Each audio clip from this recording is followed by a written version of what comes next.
కాశీనాయన క్షేత్రంలో కూల్చివేతలపై deputy CM Pawan Kalyan స్పందించకపోవడంపై మాజీ CM YS Jagan ప్రశ్నించారు. కాశీనాయన క్షేత్రం కూల్చివేతలపై ఇప్పటి వరకు పవన్ కళ్యాణ్ ఒక్క మాట కూడా మాట్లాడలేదని మండిపడ్డారు.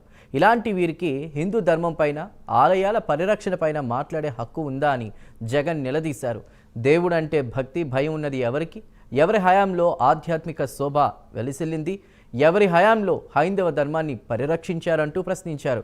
కూటమి ప్రభుత్వం అధికారంలోకి వచ్చిన 6 నెలల నుంచే ఇదే కాశీనాయన క్షేత్రంలో ఏం జరిగిందో రాష్ట్రమంతా చూస్తోందన్నారు. తమ చేతులతోనే కాశీనాయన క్షేత్రాన్ని కూల్చేసి వాతలు పెట్టి వెన్నపూసిన మాదిరిగా కూడా ఇప్పుడు మాటలు చెప్తున్నారు. వీళ్ల తీరే అంతా అంటూ కూడా జగన్ ఫైర్ అయ్యారు.